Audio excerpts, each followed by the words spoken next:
Witam serdecznie, wiatr.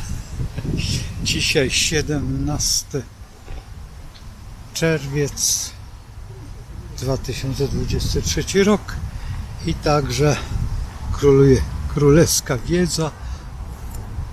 Oj, coraz bardziej ten wiatr, ale trudno, będziemy walczyć z tym wiatrem. I mamy kosmogram.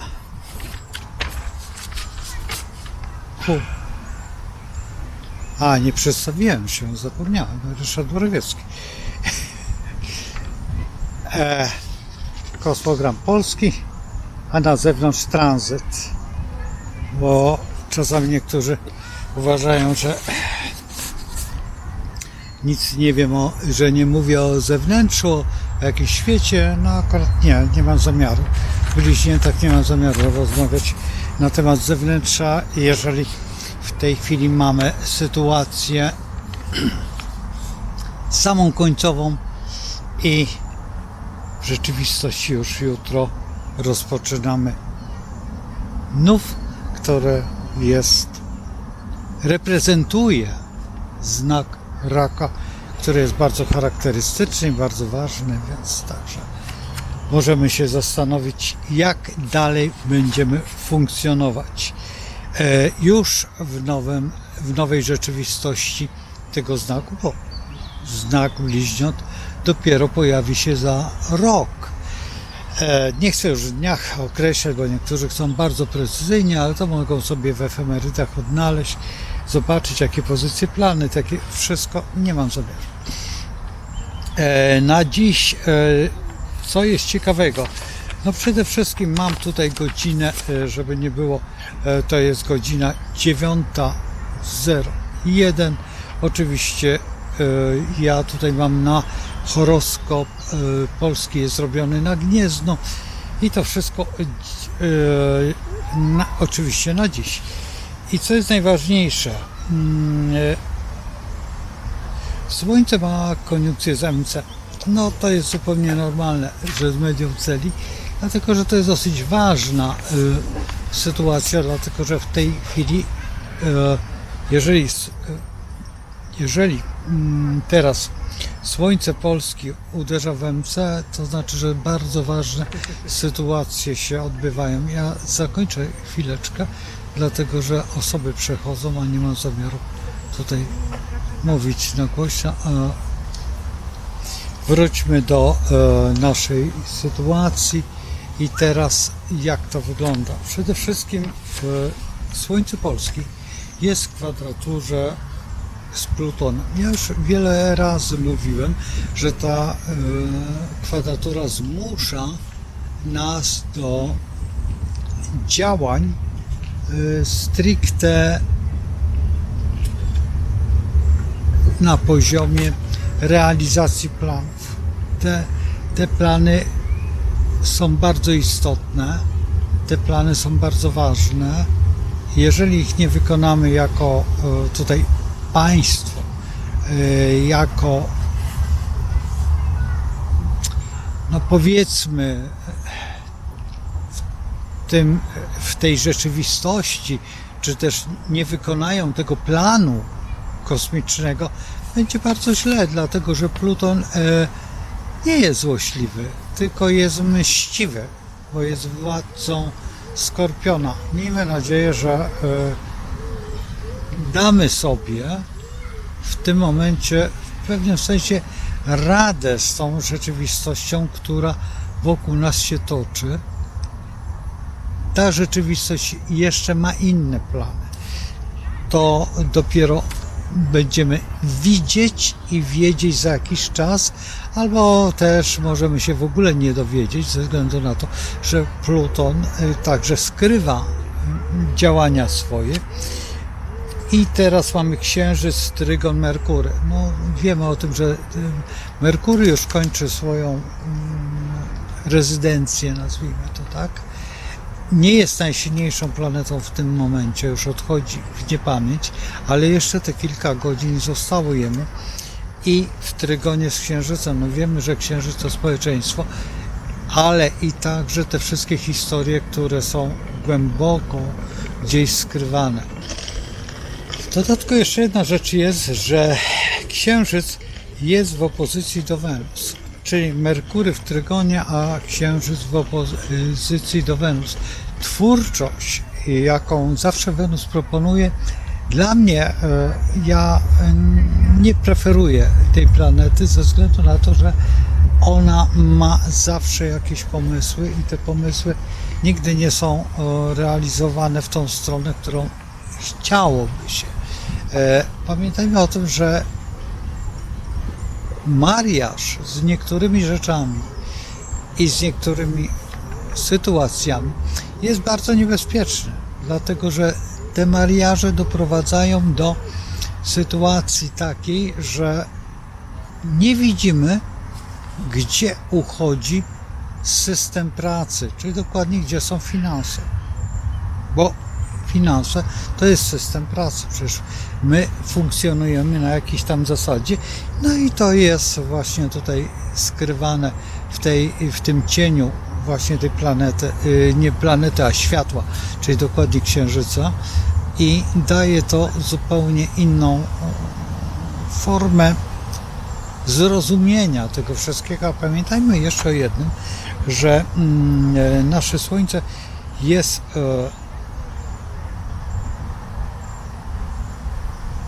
w tej chwili jeszcze w Dładzie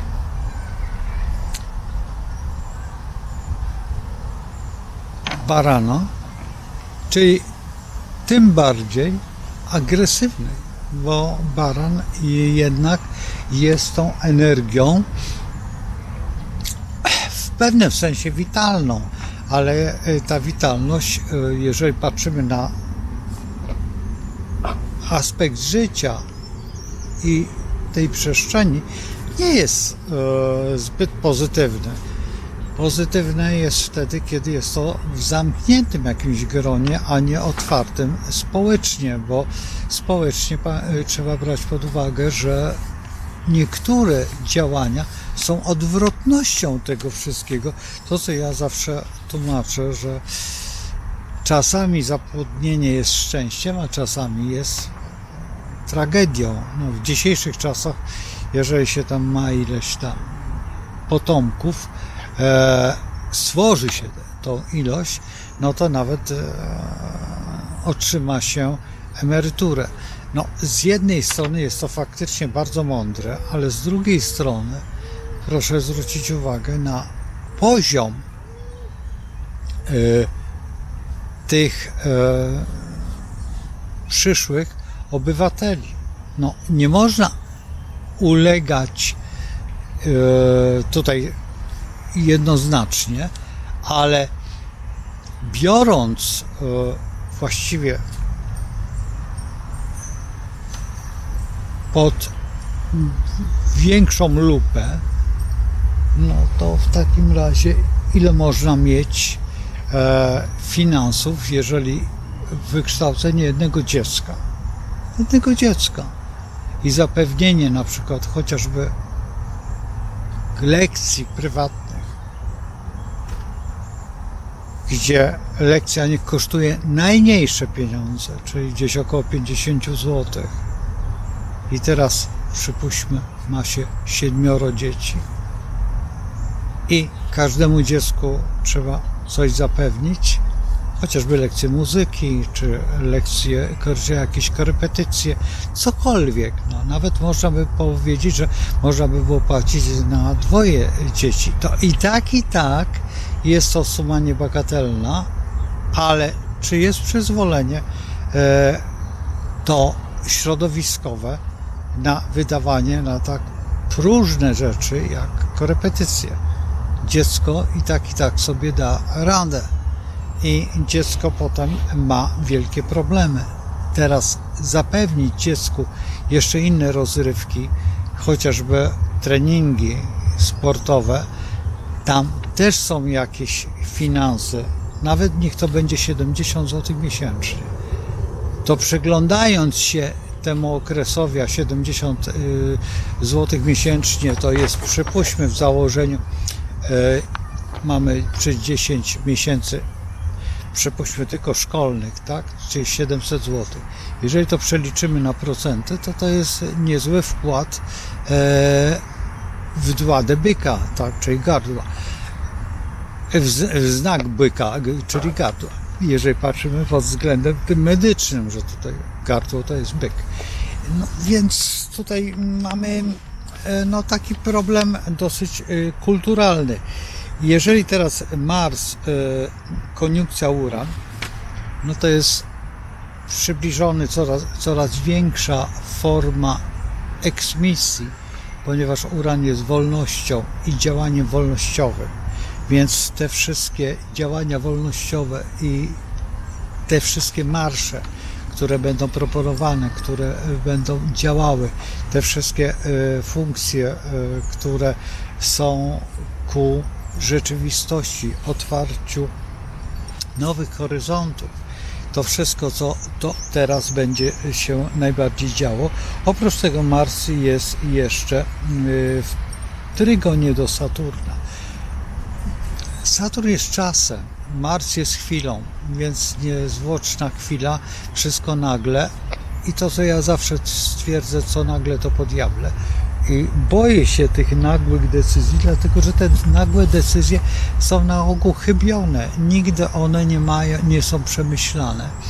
Pamiętajmy o tym, że Saturn jest niecierpliwy, to jest taki przytupujący dziadek, a właściwie, co tu ukrywać, Saturn trzyma kosę i kosa będzie dopiero w użytku, jeżeli patrzymy takim dopiero w żniwach. W tej chwili mamy oczywiście zbiór, ścinamy trawę, robimy z tego siano.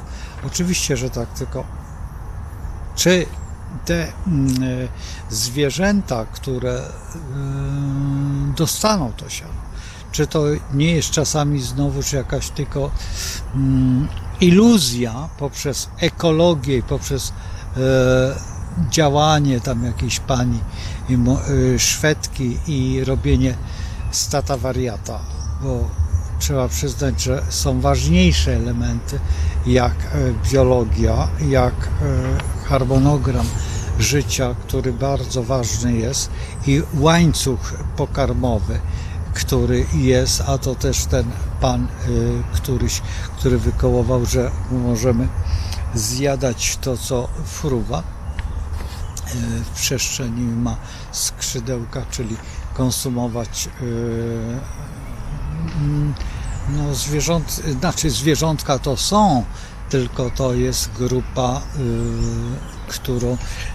którą najlepiej interpretuje pan Niesiołowski, ponieważ jest profesorem od tego. I tutaj ja mówię o tym, który był posłem przez wiele lat. W tej chwili wycofał się jakby z produkcji,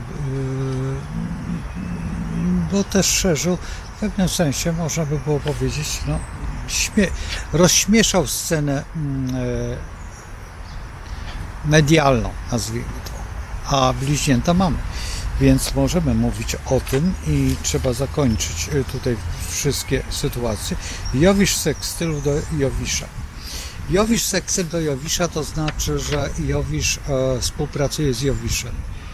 Czyli współpracuje wiedza z wiedzą, uruchamia się ta wiedza. To jest bardzo dobry aspekt. Jowisz w ogóle jest świetną planetą, bo daje dużo rozsądku.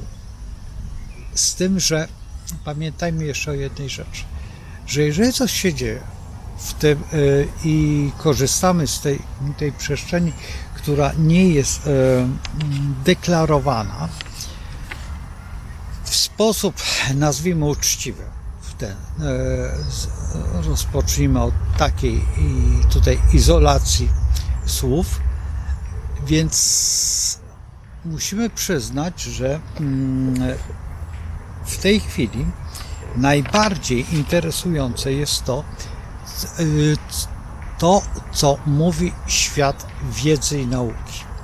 Świat wiedzy i nauki potępia w tej chwili wszystkie te rzeczy, a najbardziej już jedną z najbardziej krwiożerczych historii, którą nie rozumiemy, to jest ta sztuczna zabawa świadomość.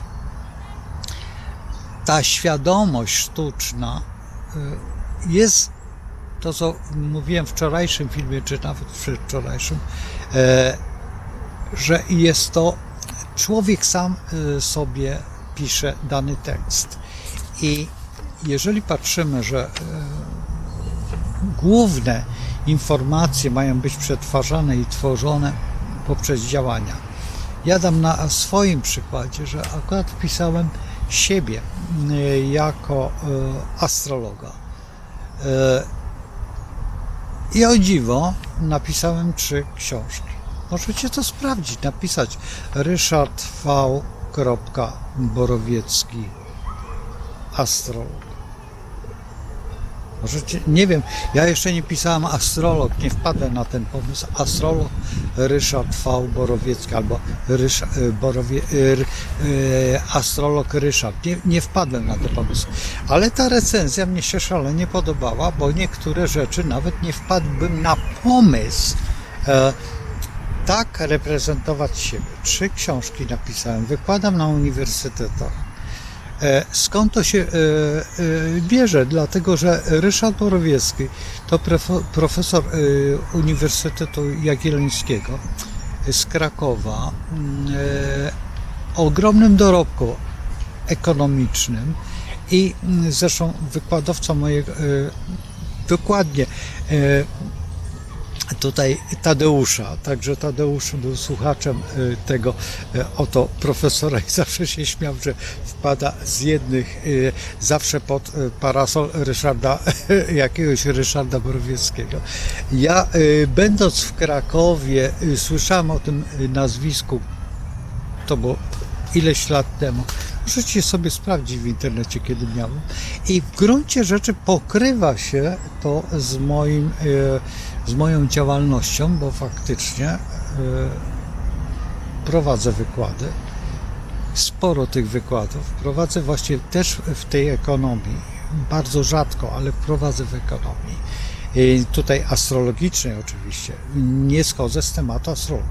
Prowadzę wykłady z astrologii medycznej. Prowadzę, właściwie nie ma, teraz lada moment będę prowadził razem z panią Beatą, która jest doktorem, doktoryzowała się i będziemy prowadzić na temat roślin, na temat wpływu na człowieka pod względem, ja z punktu widzenia oczywiście, że astrologii, tylko astrologii, nie róbmy żadnych sensacji, i prowadzę też, tak jak widzicie, tą taką nie stricte polityczną, bo ja tego nie lubię. Nie prowadzę tylko prognoz, na przykład sportowych, że wygra ten albo ten, bo jakoś mnie to nie pociąga, a są tacy, bo wiemy, że jest astrolog trenerem. Tylko nie wiem, czy w piłce koszykowej, czy siatkowej. On jest z byłej Jugosławii i gdzieś tam się wynurzył. Teraz dalej, zostawmy już ten sekstyl i nie bawmy się to, ale Jowisz jest w koniunkcji z Saturnem. Jowisz z Saturnem, jakby nie było, no tutaj występuje jakby pokolenie rodzinne i Saturn jest dużo silniejszą planetą od Jowisza, mimo że Jowisz zajmuje bardzo potężną pozycję w naszym układzie słonecznym. Mimo to, że Jowisz jest planetą ekspansji, to jednak Saturn przejmuje tą rolę wiodącą i Saturn wymaga restrykcji. Saturn jest także planem konstytucyjnym, czyli tym planem prawnym. I tutaj może nastąpić po prostu gwałt na planie, to co się tutaj zrobiło ostatnio i zresztą ostatnio dochodzą do mnie takie wnioski o tym europejskim podejściu do prawa i działań, mimo to, że to prawo funkcjonuje w innych krajach na tej samej zasadzie. I w gruncie rzeczy tylko my jesteśmy najbardziej upośledzeni w całym tym gwiazdozbiorze, nazwijmy, w tym kółku, i jako ci, którzy nie mamy ślepo służyć jakiejś tam restrykcyjnej formie bycia. Teraz jedźmy dalej. Saturn, koniunkcja Neptun. Saturn jest oczywiście polski. Jest to i Neptun tutaj, bardzo się dziwię, że dwustopniowy, no tak, to może być. Także jeszcze będzie Neptun, Saturn,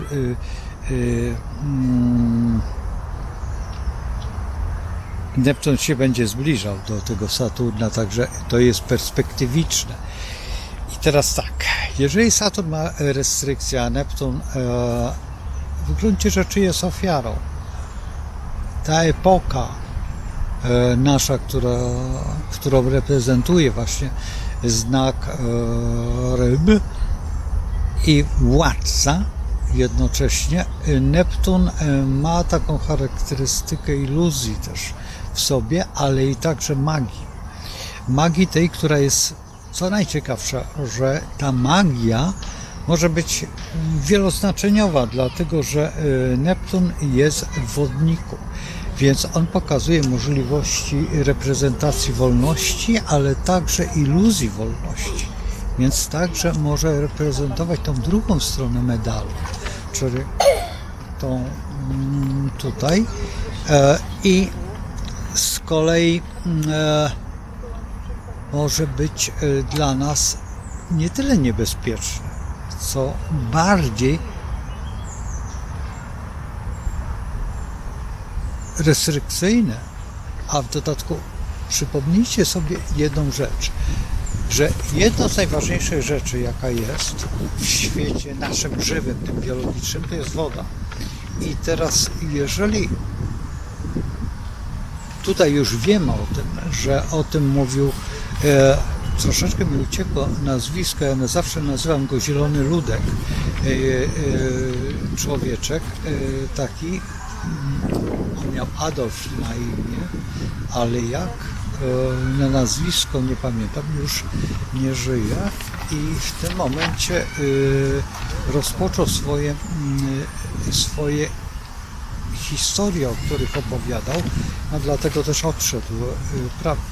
Mówi się o tym, że jego po prostu zlikwidowano ze względu na umiejętność spoglądania w perspektywę życia, ponieważ chciał zrealizować pewien plan przetrwania, albo inaczej mówiąc, plan funkcjonowania tego, co jest.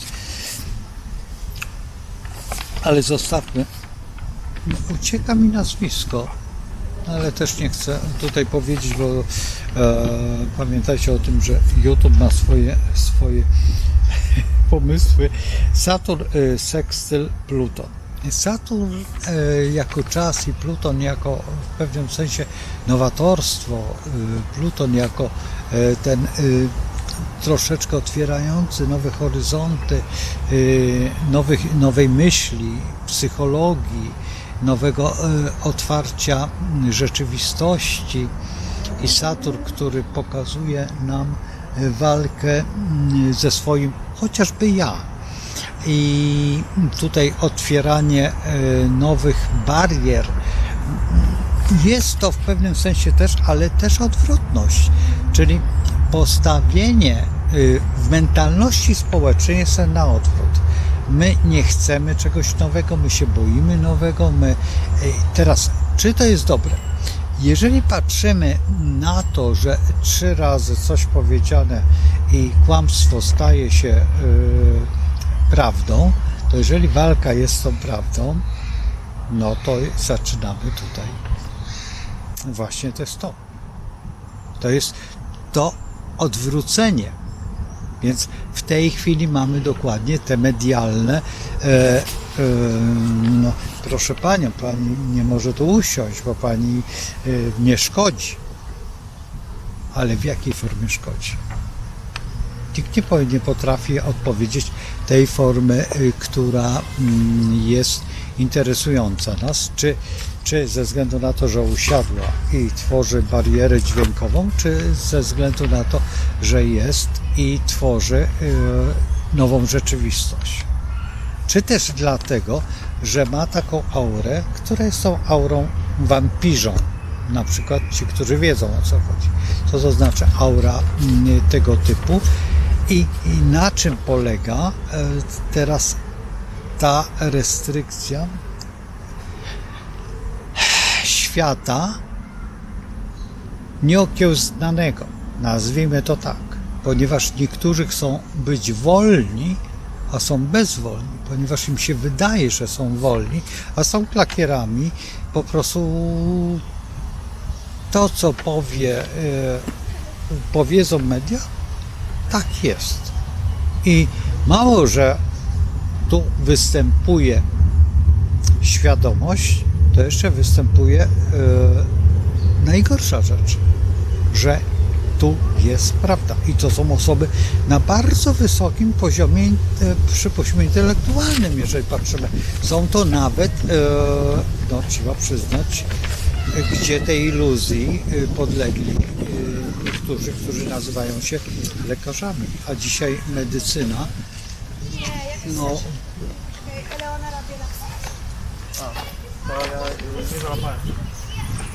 woła o pomstę, dlatego że nie ma medyków. Specjalizacja właściwie w niektórych specjalnościach od 18 lat nie było otwarcia tej specjalizacji. Ale to jest w każdej dziedzinie. Teraz opowiadanie o tym, że lekarze nie będą potrzebni, ponieważ zrobi to Da Vinci, czy zrobi to ta sztuczna zabawa, nie jest prawdą. W rzeczywistości prawdą jest to, że człowiek ma w sobie ducha, a ten duch jest tą niewyobrażalną wolnością, bo on jest częścią to, co my nazywamy stwórcy i twórcy. Więc sam człowiek tworzy siebie. To, co nazywamy cudami, to, co nazywamy i ta sztuczna zabawa wykorzystuje pewną iluzję, czy w pewne historie neptuniczne, ale Uran jest niezastąpiony. Jednak owieczka Doli, czy ktokolwiek nie funkcjonowały długo. I każda ingerencja, jak to się mówi, w życie, nie ma perspektywy dłuższej jak kilka okresów. Nie przeżyje algorytmów kilku. Jeżeli bierzemy algorytm Księżyca, no to jest 28 dni, ale jeżeli bierzemy algorytm na przykład Urana, no to już wiemy, że to jest dosyć sporo, bo to jest 80 lat, tak? Albo troszeczkę więcej. 84 na przykład, dla punktualnych, a kryzys no 42. Nie zawsze, bo może być 36 już kryzys, dlatego że Uran akurat retrogradował i ktoś akurat wchodzi w ten Uran retrogradacyjny, czyli ten cofający, przyspiesza i wtedy robi się 36. Może być, nawet spotkałem jeszcze wcześniejsze uderzenia historii świadomości. Dobrze, mamy Saturna, Pluton, ale musimy jeszcze omówić Pluton, Neptun, Merkury. Neptun, Merkury jeszcze w Trygonie. Pamiętajmy o tym, że zobaczymy Merkury mamy w tej chwili w Wadze. Waga nie jest szczęśliwym punktem ze względu na to, że waga rozważa i to, co chce, to mówi. I to, co wypada. Waga przeczekuje. Waga też ma pewną historię, która jest troszeczkę nienormalna. Waga czasami ulega ogromnemu wpływowi środowiska. I waga jest właściwie zawsze w równowadze. I popatrzmy sobie, że wymarły te wspaniałe kultury Majów, Azteków, Tolmeków, o których, a co wiemy o egipskiej, a tym bardziej co wiemy o lechickiej. Co wiemy o tym? Dzisiaj odkrywamy i czasami przyglądamy się tym sytuacjom.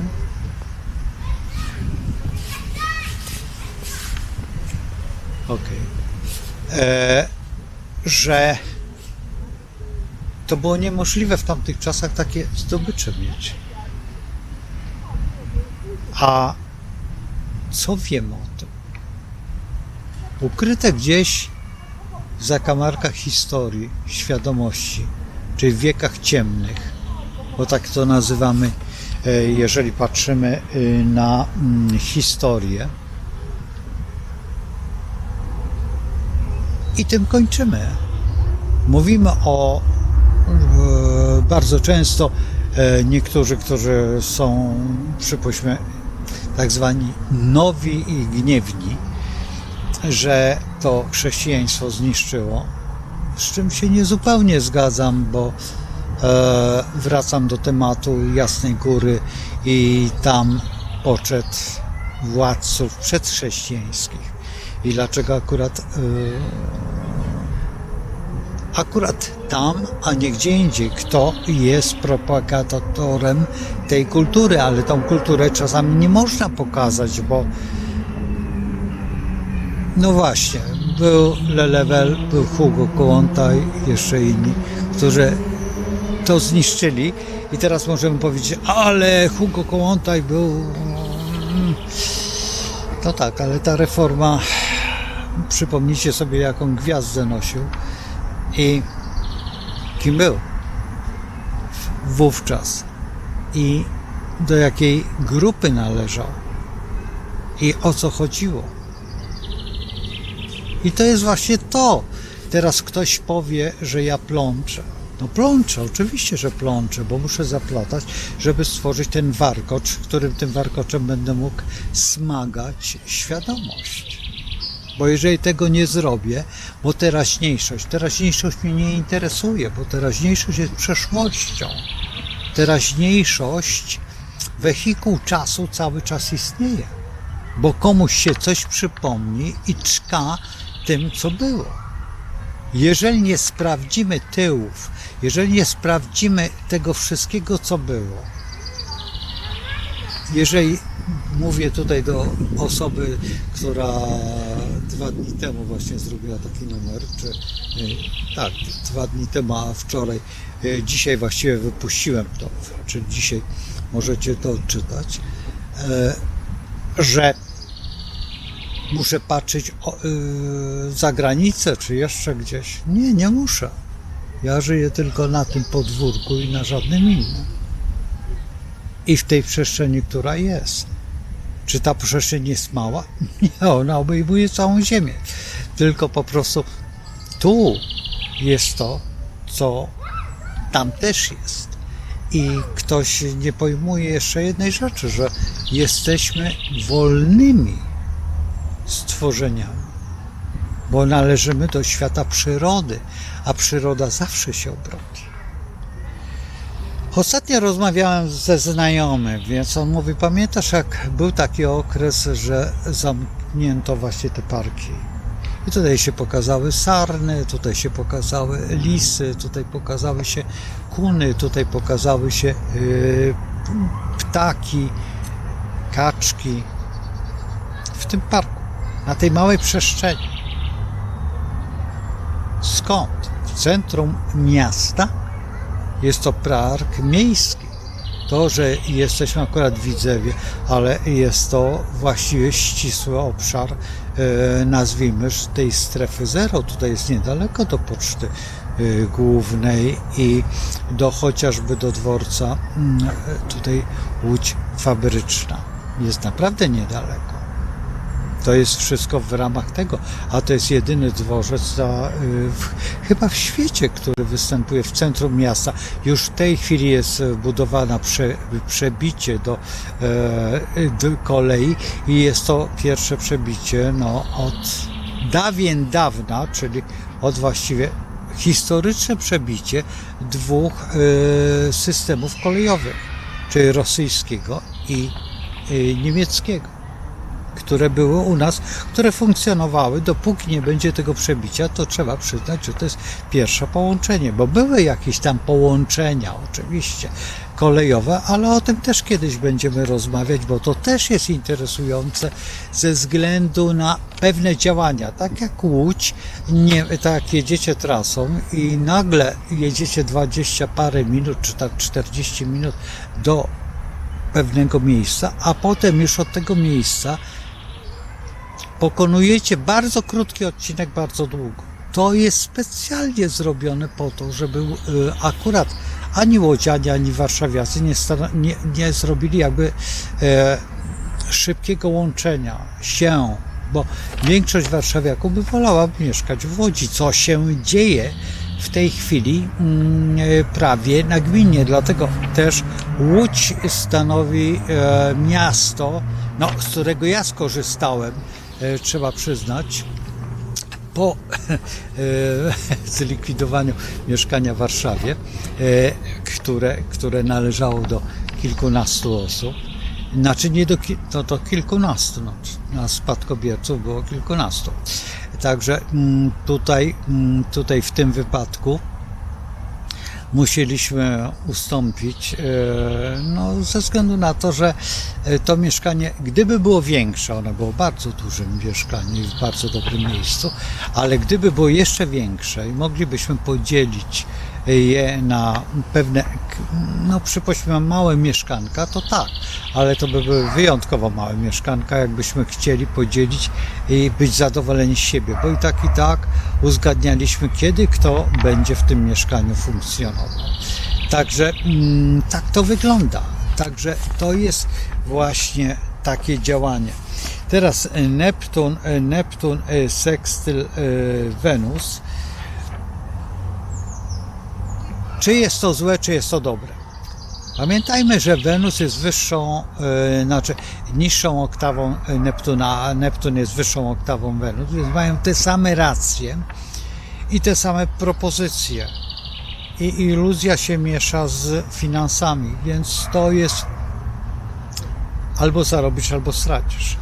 Ostatni pomysł, że każdy dostanie po ileś tam miesięcznie, czy po ileś, to dosyć duża suma jest, więc staje się barierą wywoławczą i każdy pójdzie na to, ale to jest automatycznie pragnienie człowieka myślącego, skąd to się bierze. Bo jak to się mówi, wrócę do biblijnego powiedzenia, i Salomon tak nie zrobi. Tak z próżnego w puste.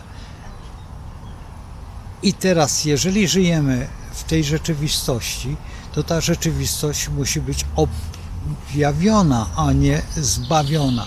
Że ktoś nas zbawi, to nie jest Monty Python, ani nie, może źle powiedziałem, jak ktoś to przepraszam, ani nie żaden iluzjonista typu chociażby tutaj z Mistrza i Małgorzaty, gdzie niektórzy funkcjonowali i zabawianie się z Behemotem, a tym bardziej iluzjonista, który mieszkał w Stanach Zjednoczonych, który był jakby nie było pochodzenia Mistrza i Małgorzaty, ponieważ jego dziadek był chyba nawet przyjacielem Bułhakowa, albo przynajmniej znali się nazwijmy to, z widzenia, tak jak w piosence. I teraz idźmy dalej. Pluton, koniunkcja Mars, no to jest jedna z najprzyjemniejszych wiadomości, bo Pluton nasz polski, w koniunkcji z Marsem daje nam tą siłę przebicia i pierwszeństwa, z której albo skorzystamy, albo nie skorzystamy. Z tym, że pamiętajcie o tym, że to planety rządzą, a nie człowiek.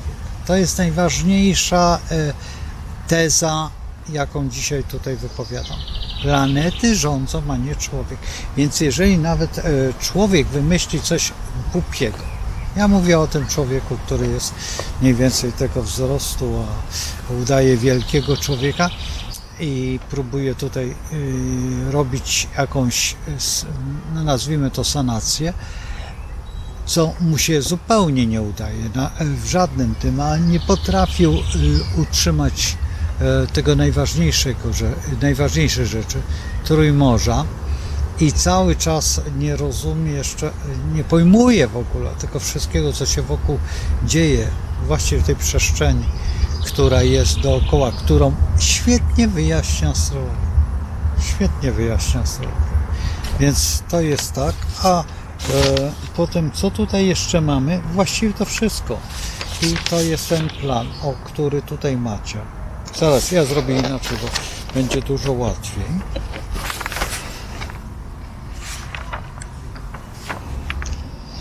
O, tutaj macie ten plan.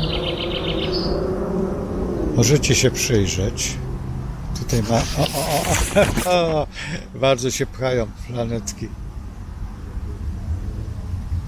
To już pomału pokazuję wam, jak to jest. Bo powinienem też to u góry pokazać, ale kiedy spojrzycie sobie na te linie, tutaj jest tranzyt, a tutaj jest właśnie to, co nazywamy naszą ojczyzną. Czyli wszystkie planety w środku, o tutaj, a ta góra to są te wszystkie planety na zewnątrz.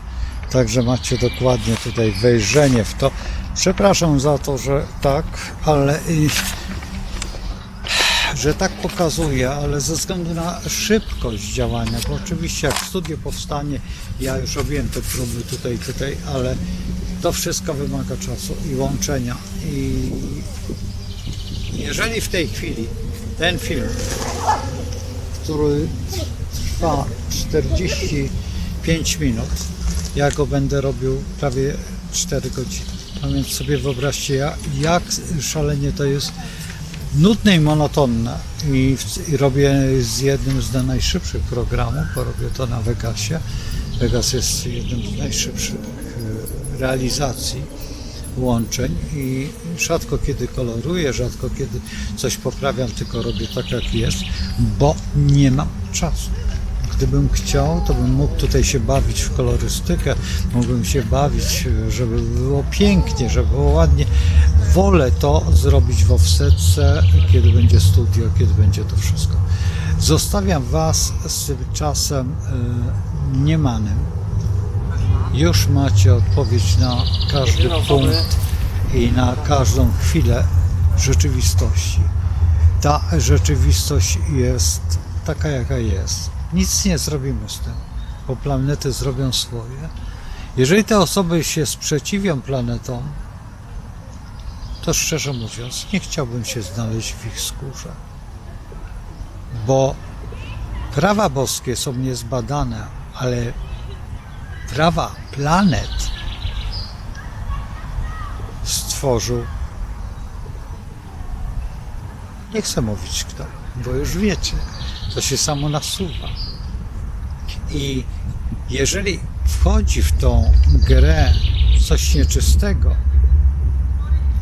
to przyroda zwycięży, a planety są częścią tego wszystkiego. One żyją, one funkcjonują. Genetyka planet jest. I jest genetyka nasza.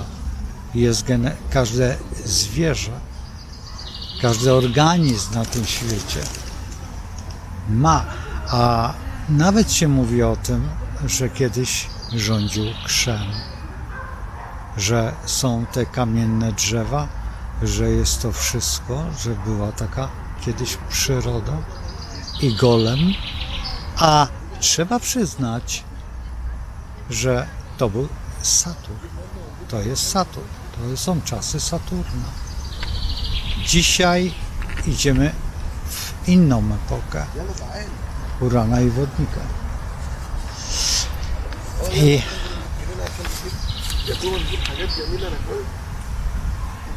I epoka Wodnika dotyka nas bardzo dokładnie. Czujemy to. Wiemy i się tego boimy. Ten okres może trwać nawet 600 lat. A jesteśmy, powiedzmy, że liczmy, że minęło 100 lat od XIX wieku, tak? Od żarówki, od stworzenia tej żarówki. Więc mamy XX wiek, czyli liczmy, że pełne 100 lat, bo ten XXI wiek dopiero się rozpoczął, to jeszcze daleko do tego.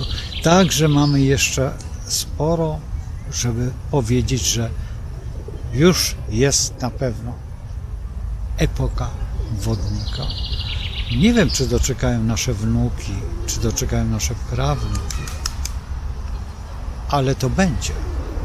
I na to musimy bardzo zważać, bo jeżeli nie będziemy uważać, to nie będzie tego pięknego zjawiska.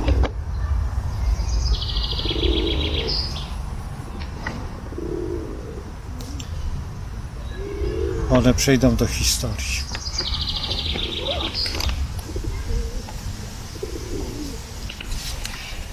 A przecież to nazywamy gołębiami w pokoju. Niektórzy mówią, że to są szczury. No to niech sobie przypomną Alberta Camus i co było wtedy. A ten czas jest identyczny. Co był Albert Camus. Też się bawiono wtedy w coś, co jest najbardziej niebezpieczne. Nie mylimy się. To są latające szczury. W tym jest sens. Rzeczywistość, sens, pragnienia. Co mogę powiedzieć? Tylko do zobaczenia i z Bogiem. Trzymajcie się, nie dajcie się. Ten wiatr jest cudowny. Ta przyroda jest przepiękna. Tylko dajmy temu żyć, a nie kierujmy temu. Bo kiedy dorwie to człowiek, to tylko zniszczy. Jeszcze raz z Bogiem.